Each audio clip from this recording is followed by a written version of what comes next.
Assalamualaikum warahmatullahi wabarakatuh. Perkenalkan, nama saya Mira Sartika. Saya dari kelompok 3 dengan anggota Miza Pasha dan Dian Atika. Di sini kami akan menjelaskan tentang prinsip-prinsip dan langkah-langkah penyusunan karya tulis ilmiah. Dengan mata kuliah karya tulis ilmiah, dosen pembimbing Bapak Dr. Muhammad Isnaini SAG MPD. Adapun prinsip karya tulis ilmiah. 1. Etika dalam penulisan. Menulis karya tulis ilmiah hendaklah memelihara kejujuran. Dalam pembuatan karya tulis ilmiah, harus jujur dalam membedakan pendapatnya dan pendapat orang lain yang dikutip. Yang kedua, proses berpikir ilmiah. Artinya, proses berpikir menyadarkan bahwa pada proses logika deduktif dan proses logika induktif, di mana proses logika ilmiah merupakan sarana berpikir ilmiah yang paling penting. Yang ketiga, syarat-syarat ilmiah. Karya tulis ilmiah harus sistematis dan runtut. Bagian inti dari tulisan yakni pendahuluan, telaah, pustaka, metode, penulisan, analisis, dan tesis. Assalamualaikum warahmatullahi wabarakatuh. Perkenalkan, saya Meda Pasha. Di sini saya akan menjelaskan tentang hal-hal yang harus ada di dalam karya tulis ilmiah. Yang pertama itu ada karya tulis ilmiah memuat gagasan ilmiah lewat pikiran dan alur pikiran. Nah, maksudnya ketika kita ingin menuliskan karya tulis ilmiah, kita harus mempunyai gagasan atau ide yang akan ditulis dalam laporan ilmiah tersebut. Misalnya, kita akan mencari suatu permasalahan terlebih dahulu, terus kita akan membuat sebuah kerangka, di mana kerangka itu nantinya berfungsi untuk memudahkan kita dalam melakukan pembahasan-pembahasan yang akan dibahas di dalam laporan karya tulis ilmiah. Terus yang kedua, keindahan karya tulis ilmiah terletak pada bangun pikir dengan unsur-unsur yang menjangganya. Artinya, orang akan tertarik dengan karya tulis ilmiah yang kita buat itu ketika misalnya judul kita tuh menarik perhatian orang lain, terus orang lain akan penasaran tentang judul kita. Nah, maka dari itu kita harus memilih judul yang membuat orang tertarik, membuat orang penasaran, dan membuat orang menantang. Nah, ketika judul itu sudah mendorong seseorang untuk aku ingin membaca karya tulis ilmiah ini karena membuat saya lebih penasaran dengan isinya. Nah, ketika karya tulis ilmiah dibuat dengan judul yang sebaik mungkin, keindahan karya tulis ilmiah tersebut pasti ada. Karya tulis ilmiah itu apabila memiliki suatu keindahan isinya, itu ketika penulis membuat alur pemikiran atau bangun pikirnya itu atau unsur-unsur yang dibuatnya itu sangat menarik dan profesional itu. Jadi orang tidak akan bosan membaca karya tulis ilmiah yang kita buat karena kita menulisnya itu sesuai dengan unsur-unsur yang menarik perhatian orang lain. Terus pemikiran-pemikiran yang kita buat di dalam karya tulis ilmiah itu sangat menarik dan sangat menantang. Terus yang ketiga ada alur pikir dituangkan dalam sistematika dan narasi. Memang benar, ketika kita ingin membuat suatu karya tulis ilmiah, kita harus memiliki pola pikir yang struktur, sistematika, ide yang cemerlang, terus harus ada notasi. Mohon maaf ini salah penulisannya, harus ada notasi. Kenapa? Karya tulis ilmiah itu sangat erat ada kaitannya dengan angka atau notasi. Angka atau notasi yang ditunjukkan dalam karya tulis ilmiah itu sangat mempengaruhi orang lain.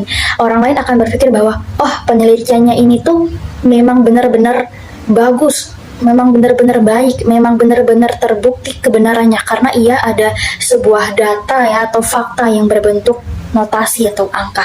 Terus ketika kita akan membuat suatu karya tulis ilmiah, alur pemikirannya harus struktur, sistematis, dan harus berurutan ya.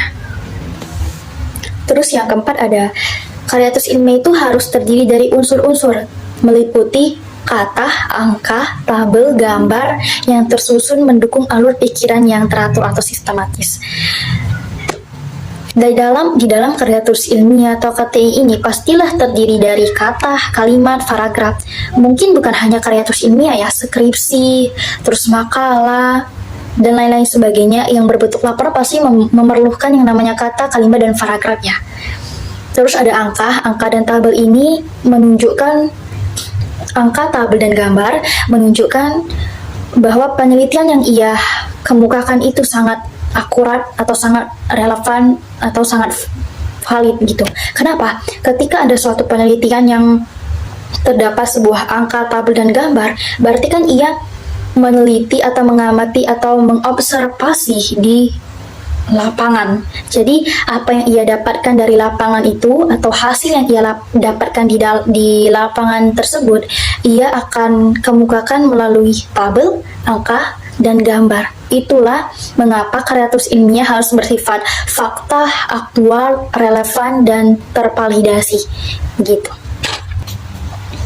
Terus yang kelima, mampu mengekspresikan asas-asas yang terkandung dalam hakikat ilmu dengan mengindahkan kaidah-kaidah kebahasaan. Nah, di dalam penulisan karya tulis ilmiah ini, Waspana pada tahun 2011 ia mendefinisikan bahwa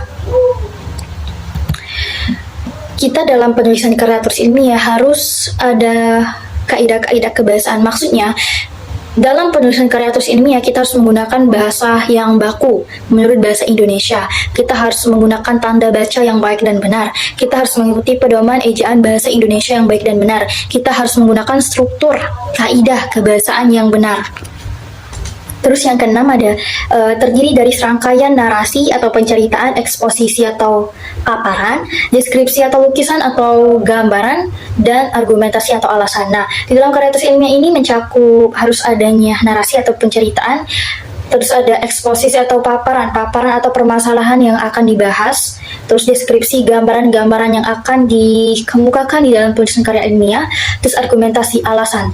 Di dalam penulisan karya tulis ilmiah, kita harus menggunakan alasan-alasan yang relevan, alasan yang terbukti. Kita harus menggunakan teori atau sumber-sumber referensi yang terpercaya, sehingga penulisan karya ilmiah kita tuh tidak plagiarisme. Kita harus menggunakan pendapat kita sendiri, tapi kita harus berdasarkan teori-teori yang kita dapatkan. Jangan mengambil pendapat orang lain untuk memasukkan karya tulis ilmiah kita. Jadi, argumentasi atau alasan diperlukan agar memperkuat penelitian kita. Begitu. Selanjutnya, langkah-langkah penyusunan karya ilmiah. Yang pertama, persiapan pemilihan topik. Untuk memulai penulisan karya tulis ilmiah, kita harus mendapatkan suatu permasalahan. Permasalahan ini bisa menawarkan suatu tema atau topik yang lebih spesifik yang bisa dikembangkan menjadi sebuah tulisan. Kemudian, dari topik ini dapat diangkat suatu judul. Yang kedua, tahap pengumpulan data atau analisis. Langkah ini diambil agar apa yang kita hipotesiskan bisa didukung data-data yang memadai.